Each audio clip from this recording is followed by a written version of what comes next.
এতিয়া আমি question number 2 start কৰিম। চ' কুৱেশ্যন নম্বৰ 2ত আছে তলৰ দশমিক ভগ্নাংশবোৰক শতাংশত প্ৰকাশ কৰা। ঠিক আছে, চাবা কুৱেশ্যনটো দেখি তোমালোকে অকণমান কনফিউজ কৰিব পাৰা, কনফিউজন হ'ব পাৰে যে 0.8 টো ভগ্নাংশ নহয়, ভগ্নাংশ মানে কি? তো আমি আগতেও পাইছো কি ভগ্নাংশ কোনবিলাক? ভগ্নাংশবিলাক কেনেকৈ লিখে? এনেকৈ লিখে হা, ওপৰত এটা সংখ্যা, ধৰা ওপৰত এটা সংখ্যা, তলত এটা সংখ্যা, ওপৰতটোক কয় লব, তলতটোক কয় হৰ। তো আমি সদায় ভগ্নাংশবিলাক এনেকৈ দেখি আহিছো, আমিতো এনেকৈ ভগ্নাংশ দেখা নাই হা। কিন্তু তোমালোকে অকণমান মন কৰিলে গম পাব যে হয়তো আগৰ ক্লাছত তোমালোকে পাইছিলা এটা শব্দ, সেইটো হৈছে দশমিক ভগ্নাংশ। ঠিক আছে, দশমিক ভগ্নাংশ কোনবিলাক? এতিয়া যিটো কুৱেশ্যনত আমাক দিয়া আছে সেইটো দেখাত কিন্তু ভগ্নাংশ যেন লগা নাই, কাৰণ ভগ্নাংশ ৰূপ হৈছে এনেকুৱা, ওপৰত লব তলত হৰ, এইটো ভগ্নাংশত নাই। কিন্তু ইয়াক এটা নাম দিয়া আছে, এইটো ভগ্নাংশ নহয়, কিন্তু কি নাম দিয়া আছে? দশমিক ভগ্নাংশ। কিয় ক'লে দশমিক ভগ্নাংশ? তো আমি এটা কথা পাইছিলো যে যিবিলাক ভগ্নাংশৰ হৰটো কি থাকে? 1 থাকে আৰু 0 থাকে। 0 কেইটা থাকিব পাৰে? বিভিন্ন হ'ব পাৰে, এটাও হ'ব পাৰে, দুটাও হ'ব পাৰে, তিনিটাও হ'ব পাৰে হা। যদি এনে ওপৰত ধৰা এটা সংখ্যা আছে, তলত 1 আৰু 0, এটা 0, 1 আৰু দুটা 0, 1 আৰু তিনিটা 0, এনেধৰণে থাকে, তেতিয়া তেনেকুৱা ভগ্নাংশবোৰক আমি কি বুলি কওঁ? দশমিক ভগ্নাংশ বুলি কওঁ। এতিয়া ধৰি লওক 2, এইটো এটা দশমিক ভগ্নাংশ, তথাপিও আমাক ইয়াত লিখা নাই। কিন্তু দশমিক ভগ্নাংশবোৰক কি কৰা হয়? দশমিক সংখ্যালৈ পৰিৱৰ্তন কৰা হয়, এনেকৈ লিখা হয়, লিখিব পাৰি। 10ৰে 2 হৰণ কৰিছে, তাৰ মানে কি? এটা 0 আছে মানে এটা সংখ্যাৰ আগত দশমিক। তো এইটো হৈছে এনেকৈও লিখিব পাৰি, আকৌ ইয়াক কনভাৰ্ট কৰিবলৈ এনেকৈও লিখিব পাৰি, আৰু এনেকৈ থাকিলেও আমি তাক দশমিক ভগ্নাংশৰে নাম দিম। চ' মূল কথাটো হ'ল যেতিয়া আমাৰ ভগ্নাংশ এটাত হৰটোত 1 থাকে আৰু এটা বা তাতকৈ বেছি 0 থাকে, তেতিয়া তেনেকুৱা ভগ্নাংশবোৰক আমি দশমিক ভগ্নাংশ বুলি কওঁ। আৰু দশমিক ভগ্নাংশবোৰক এনেকুৱা ৰূপতো লিখিব পাৰি। ক্লিয়াৰ? তাৰমানে আমি গম পালো যে এইটো দশমিক ভগ্নাংশ হয়। কিয় হয়? কাৰণ ইয়াক কেনেকৈ লিখিব পাৰি? ইয়াক এনেকৈ লিখিব পাৰি। এনেকৈ মানে ইয়াৰ হৰটোত 1 থাকিব আৰু এটা 0 আছে, গতিকে ই দশমিক ভগ্নাংশ হয়। দশমিক ভগ্নাংশৰ এইটো ৰূপ, এইটো ৰূপ। ক্লিয়াৰ? মই প্ৰথমতে কি কৰিলো? 0.8ক 10 ভাগৰ 8 কৰিলো। কেনেকৈ কৰিব পাৰি এইটো তোমালোকে জানা। তো এইটো হৈছে দশমিক সংখ্যা, এইটো হৈছে ভগ্নাংশ। দশমিকক ভগ্নাংশলৈ নিবৰ কাৰণে প্ৰথমতে কি কৰিব লাগে? আমি কি কৰিব লাগে তোমালোকে জানা না?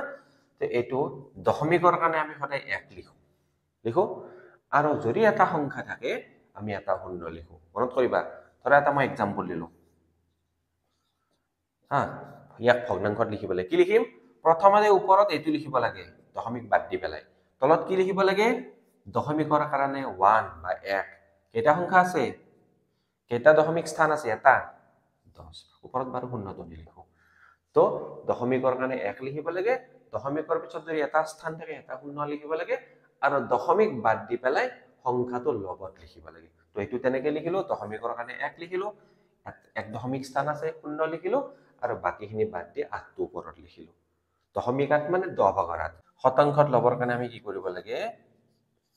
100ৰে পূৰণ কৰিব লাগে, লৈ পেলাই শতাংশ চিনটো দিব লাগে। দিলো, চাবা এইটো কাটিও দিব পাৰি, এটা 0 এটা 0 কাটি গ'ল। ওপৰত তলত থাকিল 1, ওপৰত থাকিল 8 পূৰণ 10। 8 পূৰণ 10 মানে কি? 80। তো 1টোতো আমাৰ লিখিব নালাগে, হয়নে নহয়? 1টো হৰ আছে, হৰত থকা নথকা একে কথা। 2 নম্বৰ কুৱেশ্যনটো লৈ যা, আমি ইয়াক ভগ্নাংশলৈকে লৈ যাওঁ হা। কি কৰিব লাগে? দশমিকৰ কাৰণে 1 লিখিব লাগে, দশমিক স্থান কেইটা আছে? 2টা আছে, দশমিক 75, 2টা 0। ওপৰত কি লিখিবা? ওপৰত একজেক্টলি 1 লিখিবা।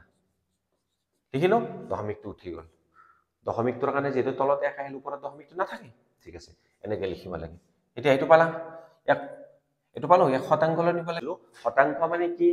100ৰ ভিতৰত। গতিকে যেতিয়াই আমি কিবা এটা সংখ্যা 100ৰ ভিতৰত পাম লিখা, 100ৰ ভিতৰত 572, তাৰ মানে কি? 572 শতাংশ। 100ৰ ভিতৰত পাইছো নহয়, গতিকে সেইটোৱে শতাংশ। নাম্বাৰ 3টো দিয়া আছে আমাক কি? 0.08। তো এই সংখ্যাটোকো আমি কি কৰিব পাৰোঁ? আগৰ দৰে লিখিব পাৰোঁ। পাৰোঁ নে নোৱাৰোঁ? কেনেকৈ লিখিব পাৰোঁ? এটা দশমিক ভগ্নাংশ, এইটো দশমিক ৰূপ বুলিয়ে ধৰা, যিহেতু ভগ্নাংশ ৰূপত নাই। তো ইয়াক আমি ভগ্নাংশ ৰূপত আনিলে কি হ'ব? প্ৰথমতে আমি কি লিখিবলৈ চাওঁ? ওপৰত চোৱা, ওপৰত কি হ'ব? 8 হ'ব। আমি লবটো কি হয় লবটো যেতিয়া ইয়াৰ পৰা দশমিকটো নোহোৱা কৰি দিবা হেতু হ'ব আমাৰ লব তাৰ মানে নিয়ম মতে আমাৰ লব কি হ'ব লাগিছিল 008 হল লবটো আমি কেনেকৈ লিখিম চাবা লবটো কেনেকৈ লিখিম দশমিক উঠাই চাবা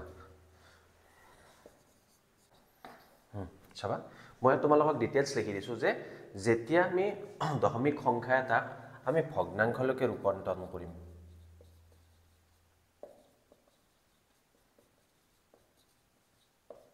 এটো তোমালোকৰ মনত প্ৰশ্ন হ'ব পাৰে যেতিয়া আমি দশমিক থকা সংখ্যা এটাক ভগ্নাংশলৈ ৰূপান্তৰণ কৰিম তো ভগ্নাংশ হলে দুটা বস্তু থাকিব এটা থাকিব লব আৰু এটা থাকিব হৰ এটা তোমালোকৰ প্ৰশ্ন হ'ব ধৰা এইটো 0.08 তো লবত কি লিখিম মই ইয়াত লিখি দিছো দশমিক উঠাই পোৱা সংখ্যাটোৱে হল লব মানে অকল দশমিকটো উঠাই দিয়া দশমিকটো উঠাই দিলে কি থাকিব 008 এইটো হ'ব লব তেতিয়ালে হৰ কি হ'ব হৰ কি হ'ব 1 লিখিলা আৰু লগত 0 বহিব ঠিক আছে হৰত কি বহিব 1 বহিব আৰু লগত বা আমি সোঁফালেও কৰিব পাৰো 1 আৰু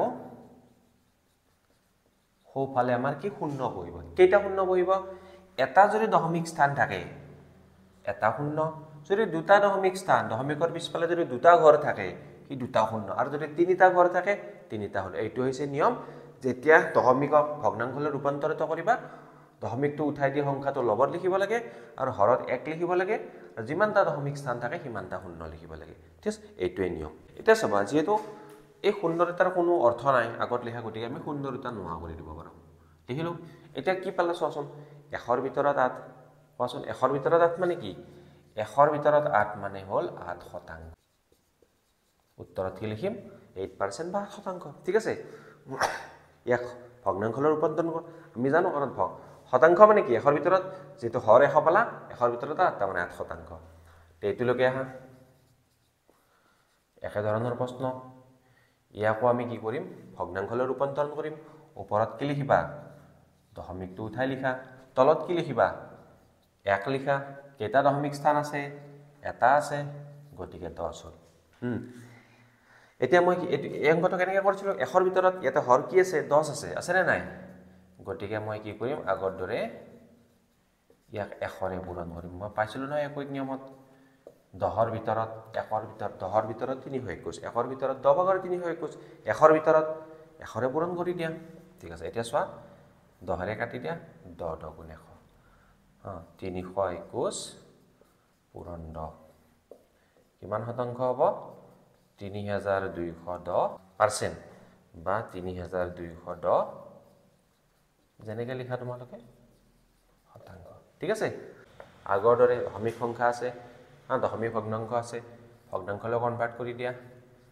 304 তলত কি হ'ব দশমিকৰ কাৰণে 1 হ'ব তিনটা স্থান আছে তিনটা 0 হ'ব নিয়ম মতে কি হ'ব দশমিক উঠাই দিয়া লব পাবা 1 তলত লিখা তিনটা স্থানৰ কাৰণে তিনটা 0 লিখা হৰ পাবা এটা চা তিনটা 0ৰ যেটো কোনো অৰ্থ নাই গতিকে মই এনসাৰত কি লিখিলো 4/1 এতিয়া আমি এক কি কৰিম তো 1000ৰ ভিতৰত 4 হয়নে নহয় 1ৰ ভিতৰত কিমান 1000 ভাগৰ 4 1ৰ ভিতৰত কিমান শতাংশলৈ কনভাৰ্ট কৰিবৰ কাৰণে আমি কি কৰিব লাগে এনেকৈ লিখিব লাগে হয়নে নহয় ওপৰত লিখা 100 তলত আছে 1000 শতাংশ দুটা 0 কাটি গল 10 ৰে 4 ঘৰত কৰি দিয়া কাটি দিব পাৰে না কাটিলে দশমিক দিব পাৰি 10 4 গুণ 40 হল তো আমি কি পালো 0.4 শতাংশ হৈছে উত্তৰ নিশ্চয় তোমালোকে বুজি পাইছা সো প্ৰথমতে দশমিক ভগ্নাংশটো ভগ্নাংশ ৰূপলৈকে লৈ আহা তাৰ পিছত 100 ৰে পূৰণ কৰি পেলাই আমি এটা কেনসেল কৰি পেলাই শতাংশলৈ কনভাৰ্ট কৰি দিলো